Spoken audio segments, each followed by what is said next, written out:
to me, I liked him. And I don't know what happened that day, but we kind of had a very personal connection.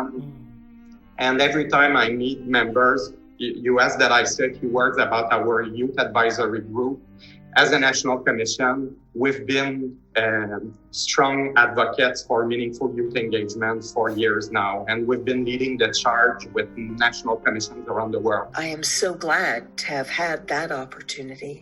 Mohammed has continuously demonstrated his ability to work with great enthusiasm, unwavering work ethic, and maturity. And went on to say he continues to demonstrate maturity, thoughtfulness, and kindness in every interaction that I've had with him. And I obviously, this was so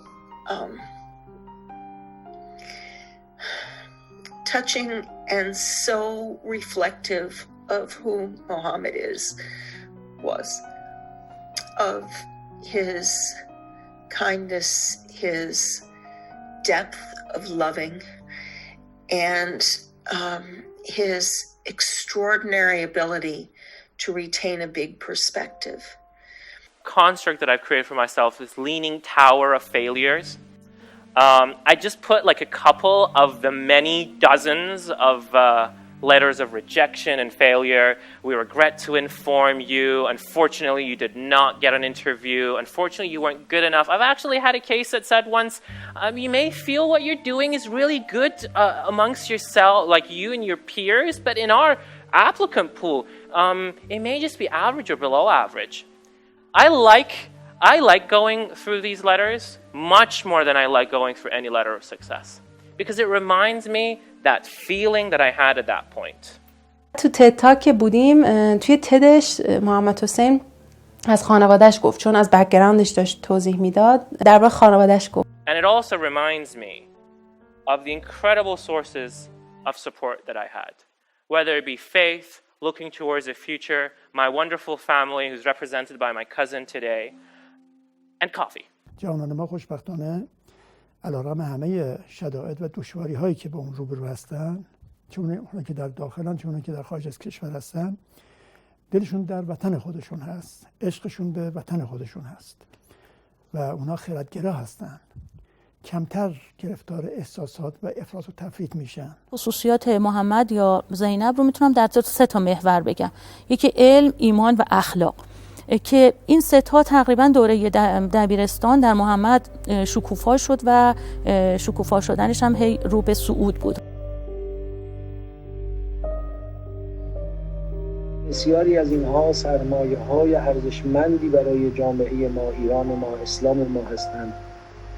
بعضی از اونها کسانی هستند که آدم احساس میکنه که بعد از اتمام تحصیلاتشون باید دست اونها رو ببوسه و به دست و پای اونها بیفته و بگه که برید تو دانشگاه‌های ما، برید تو مراکز علمی و پژوهشی ما و کمک کنید که مثل شما زیاد بشه، مثل شما تکثیر بشه.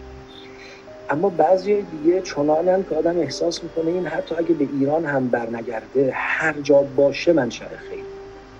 من البته احساسم این بود که مثل محمدحسین و زینب اگه درسشون تموم میشد برمیگشتن و خدمتگزار جامعه ایران میبودن، ولی همینجا هم که بودن در خدمت ایرانیان بودن، در خدمت مسلمانان بودن و در خدمت انسانیت بودن و این خیلی چیز ارزشمندی است.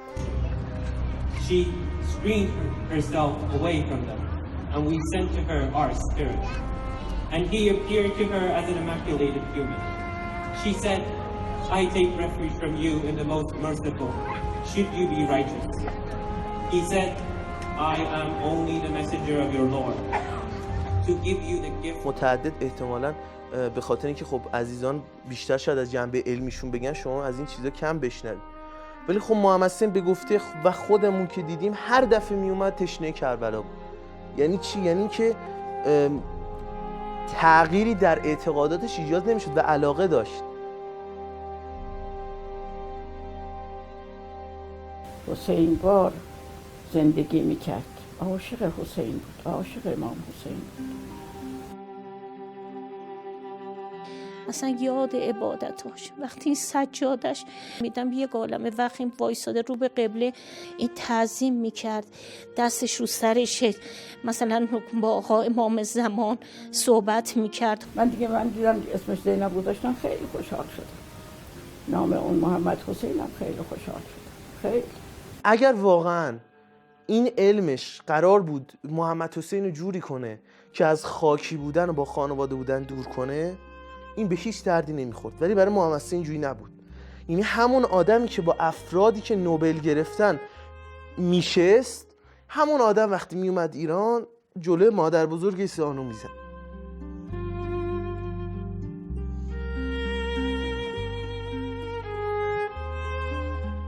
واقعش همینه، اون که شهید نمیشن، اینا شهید هستن. اصلا اینا زندگی هاشون واقعا برای ماها واقعا یه الگوهای خیلی خوبی هستن. ماها به هر حال یه پدر یه مادر چی میخواد، میگه مثلا بچم چه ویژگی، آدم هر چی فکر میکنه تو این بچه ها بوده.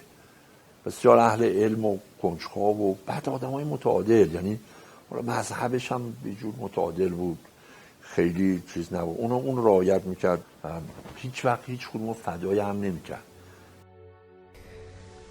یه چیزی این وسط گفتم خیلی مهربون بود محمدحسین. من از نظر مهربونی خب آدم میگه مهربون، اون چیزی که از مهربانی تو ذهن منه اکت‌های محبت آمیز و مهربانانه. من این صحنه رو قشنگ یادمه که ما دوم راهنمایی بودیم، رفته بودیم کوه، هوا سرد بود و من دستکش نداشتم.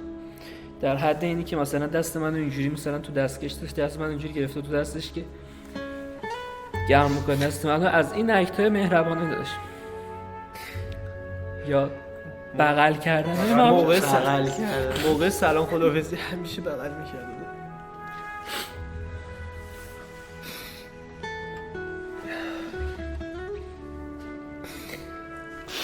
من متاسفانه دفعه آخر وقت نشد ببینمش.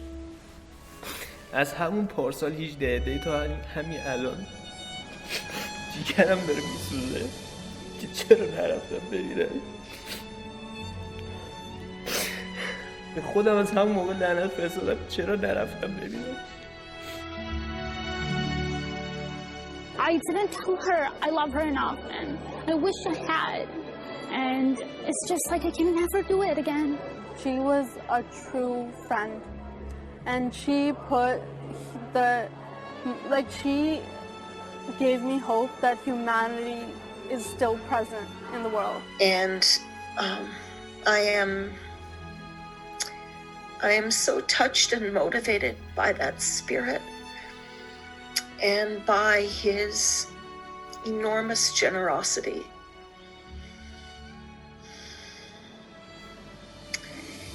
And there is rarely a day that I don't think of him.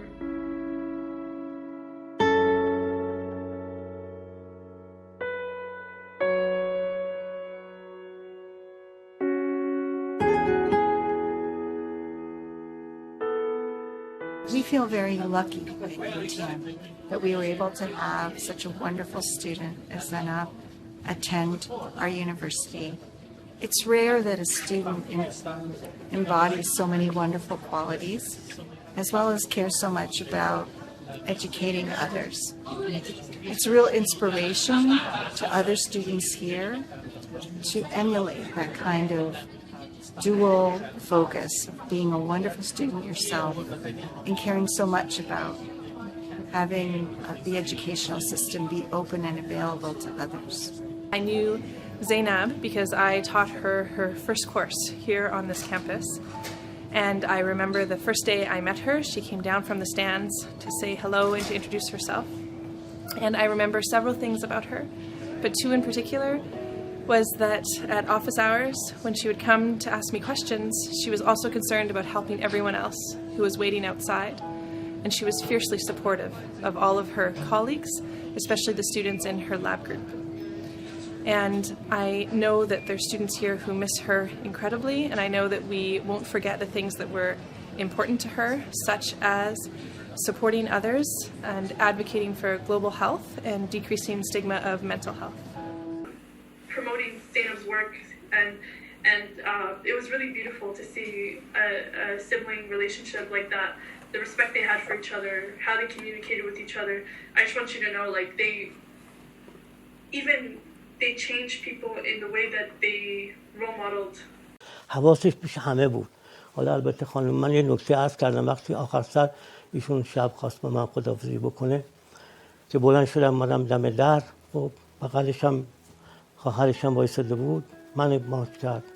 گفت بابایی مامی رو ببرش دکتر. آخه خود ناراحتی قلبیشون داشتن، اینقدر حواسش کمتر اون بهبهه رفتن و خداحافظی که 2 ساعت دیگه باید بره فرودگاه، حواسش جمع به این نیست که در واقع سفارش مادر بزرگشو بکنه. وقتی که داشت میرفتن اصلا اون شب خیلی حالم بد بود.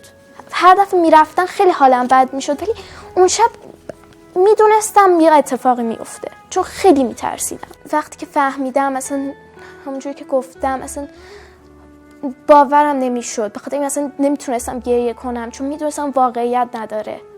همین الانش هم هنوز حس میکنم واقعیت نداره، نه که بگم الان تورنتو دارن مثلا چیز میکنن، ولی نه که همینم بگم که الان کنارمون نشستن، نمیدونم ولی حسشون میکنم.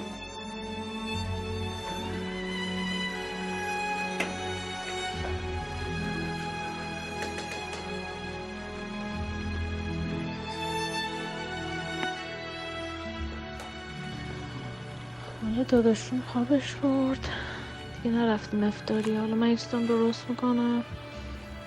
الان یه بارون قشنگی داره میاد، این بارون تابستونیا، جاتون خالیه. و اینکه آره دیگه باید سحرم درست کنیم اینجور. و داداش خوابه.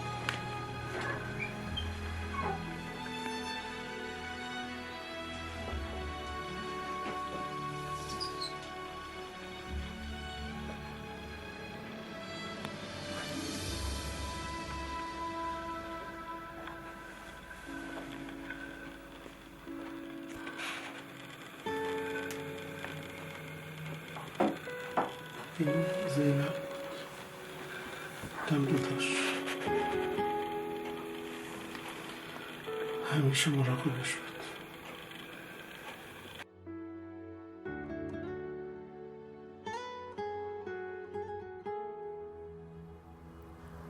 واقعا فکر میکنم که روح جامعه زخمی شده انگار.